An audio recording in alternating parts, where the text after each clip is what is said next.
Saint ഫൗസ്റ്റീനയുടെ ഡയറിയിൽ എനിക്ക് ഏറ്റവും ഇഷ്ടപ്പെട്ടിട്ടുള്ള ദേവകന്യയുടെ 2 പ്രാർത്ഥനകളുണ്ട്. ഒന്ന്, ഈശോയെ ഞാൻ അങ്ങിൽ ശരണപ്പെടുന്നു. Jesus I trust in you. നമ്മുടെയൊക്കെ ജീവിതത്തിലുണ്ടല്ലോ ചില നിമിഷങ്ങളുണ്ടാകും, ഒറ്റപ്പെട്ടതായി പോയി എന്ന് തോന്നുന്ന നിമിഷങ്ങൾ.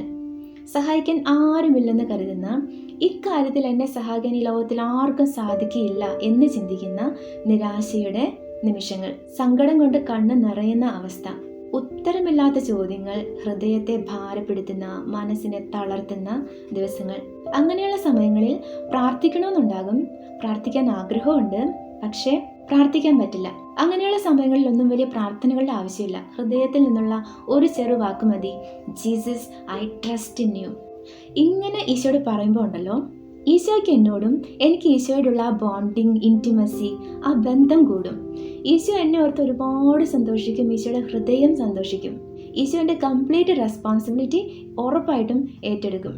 2, സെയിൻറ്റ് ഫൗസ്റ്റീനയുടെ ഡയറി 186-ാമത്തെ പാരഗ്രാഫിൻ്റെ ലാസ്റ്റ് കാണുന്ന പ്രേയറാണ് കരുണയുടെ പ്രാർത്ഥന.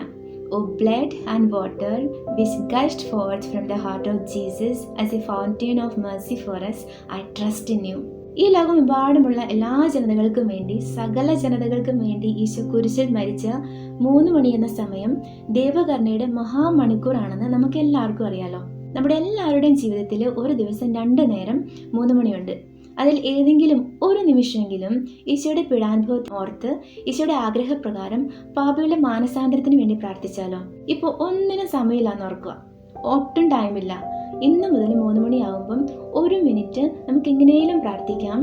ഈ ചെറിയ പ്രാർത്ഥന, ഈശോയുടെ തിരുഹൃദയത്തിൽ നിന്ന് കാരുണ്യ സ്രോതസ്സായി ഒഴുകിയിറങ്ങിയ തിരുരക്തമേ, തിരുജലമേ, ഞാൻ അങ്ങിൽ ശരണപ്പെടുന്നു.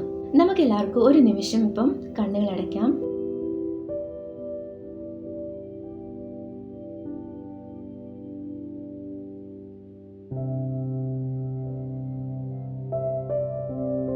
ഈശോയെ, കരുണയുടെ രാജാവേ, ഞങ്ങൾ അങ്ങിൽ ശരണപ്പെടുന്നു. ഞങ്ങളുടെ ആത്മാക്കളെ അങ്ങ് നയിക്കണമേ. ഈ ലോകമെമ്പാടുമുള്ള എല്ലാ ജനങ്ങളും അങ്ങയുടെ കരുണയുടെ ആഴം ഗ്രഹിക്കുവാനും അങ്ങയുടെ കരുണയിൽ ആശ്രയിക്കുവാനും അങ്ങയെ മഹത്വപ്പെടുത്തുവാനും ഇടവരുത്തണമേ. ആമേൻ.